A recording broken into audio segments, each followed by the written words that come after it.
Hello everyone. So in today's tutorial I'll be sharing with you how to use the Canva photo editing adjust slider in the best way possible. I'll be sharing what are the different advantages of using the different settings like brightness, contrast, saturation, tint, etc. So this will be a basic video. So if you are not new to this Canva, you can skip this video, but if you are new and want to know about how to use the adjust slider in the best way possible, stay tuned to this video and please check till the last so that you can understand all the elements and all the settings beautifully. Okay, so let's start with it. And for example, I am choosing Instagram post, and as you know, this is my favorite post size or the canvas size, so I am using just that.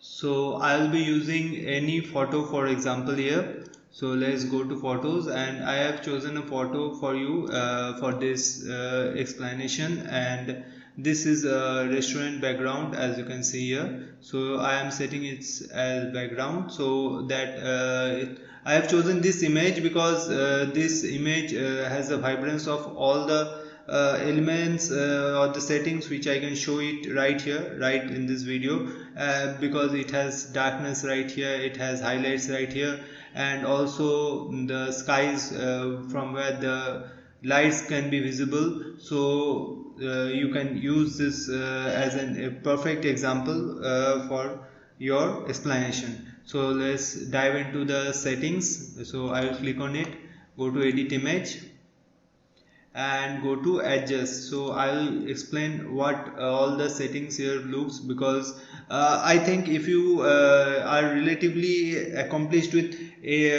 or using any type of design tools, you have the basic explanation of brightness, contrast, saturation, what it means, looks like, and also even blur. But the other features which Canva has and Canva provides, many of us are not accustomed in the first, but later when by using slowly and steadily we understand what it is looks like the main things which are very cool in this Canva tool is that warmth, clarity, vibrance, highlight, shadows, fade. So these are some things which we need to understand in detail. So but let's start with from the first option, which is brightness. And as you can see, if we just move the slider, it brightens and it also darkens. So you can also use this for showing the more lighter phase or the more darker phase. Like if you this looks like a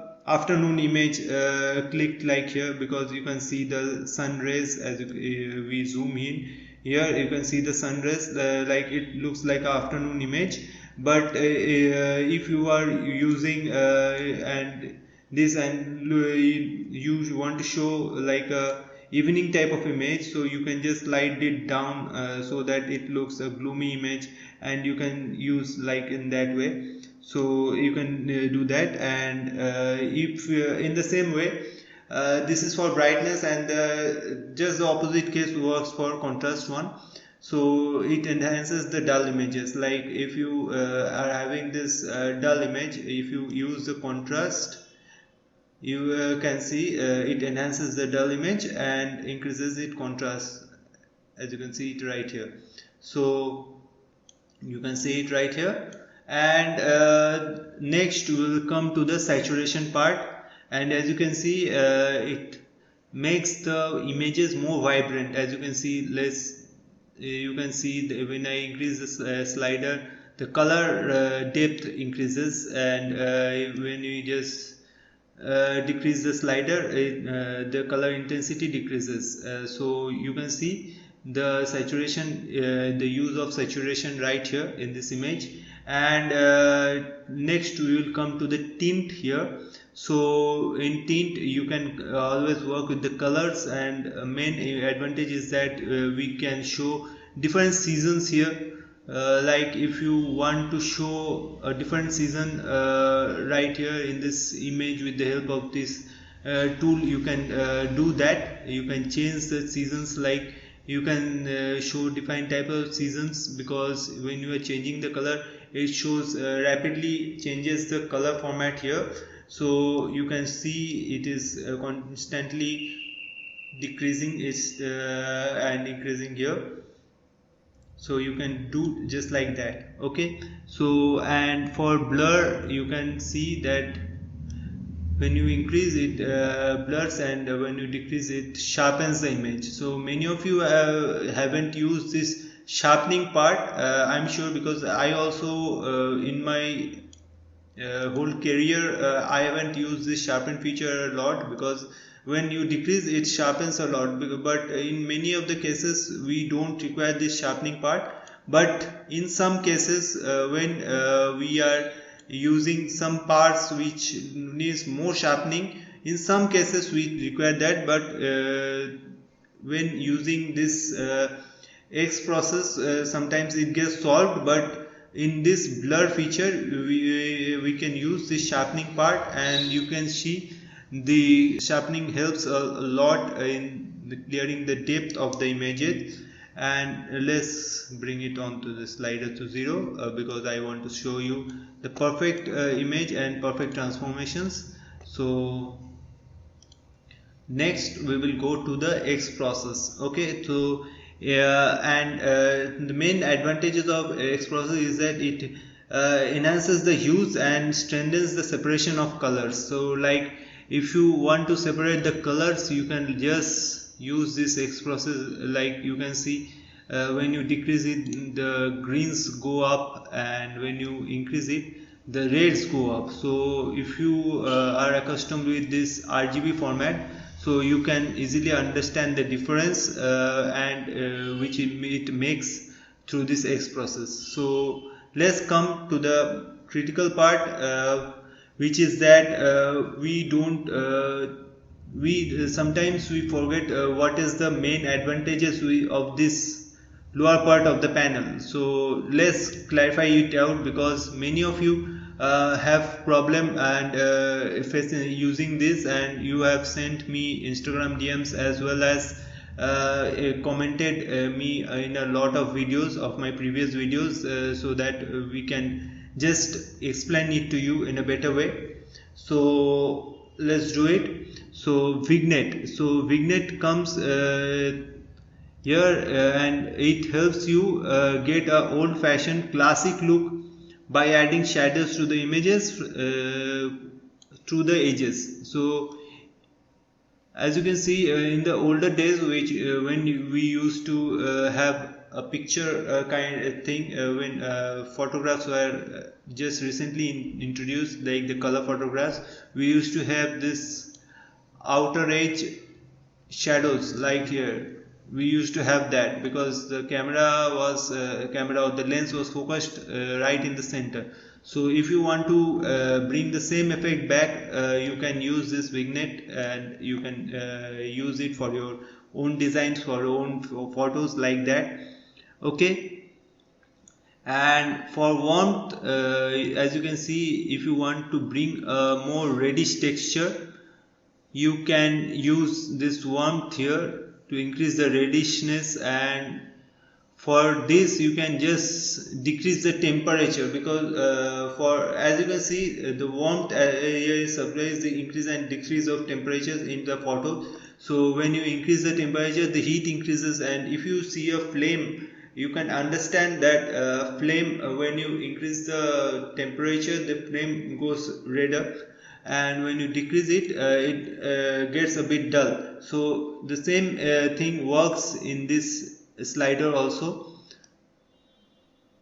Okay, so hope you get some good explanation right here. And next we will move to the clarity part, and we will explain the lower phases. And before that, I would request all of you that if you are liking this tutorial, please make sure to subscribe to our channel, so that we can bring you new tutorials for absolutely free in our channel.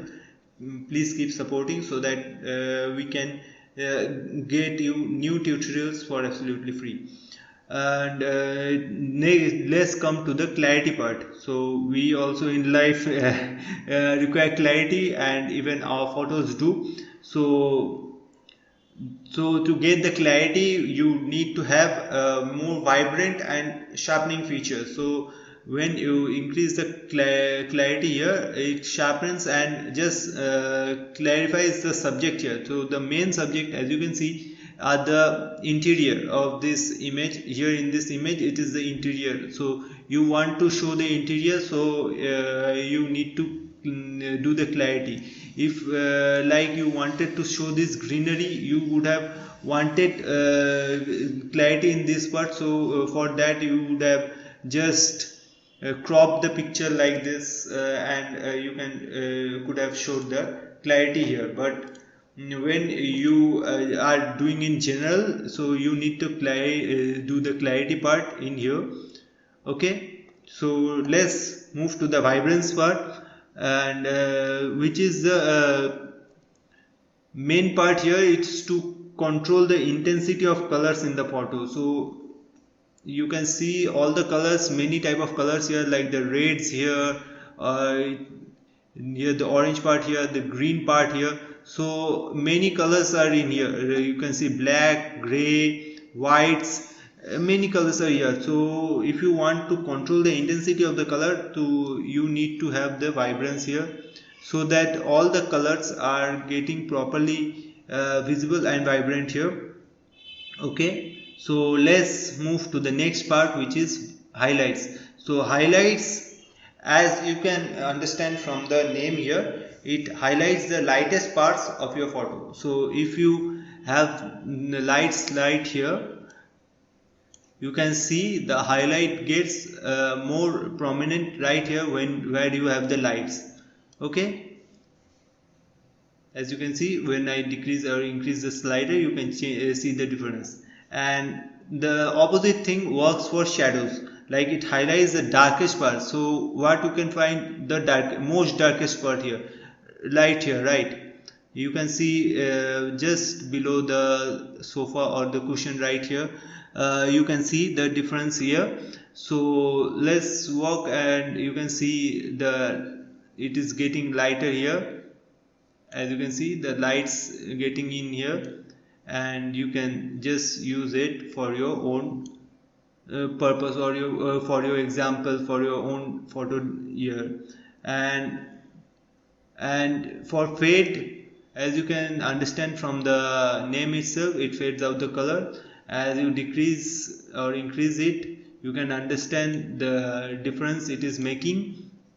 And best thing here is the filter code. So if you have a filter code you get from any type of client, or like from Google itself, you copy some filter code, you can just paste the code here and use it for your own designs. Like many a times when our clients suggest us to make some designs according to the filter code which is suggested by themselves, so we can directly just paste here, and we can just see what the difference is making. Like when you paste right here, you can see the blur gets right here. Okay, let's reset it and change another code. You can see the increase in the X process. So like here you can see, understand what the different codes are making here, the difference in this image. So you can use it accordingly and get the similar result for your design and for your post and designs. So hope you like this tutorial. This is a basic tutorial, many of you requested for it, and so we made it available for you. Hope you liked it, and please share with someone who are new to the Canva design tool, and who want to know the basics really well and how to use the adjust slider tool. So I have got it covered here, and stay tuned for the next video. Till then, thank you.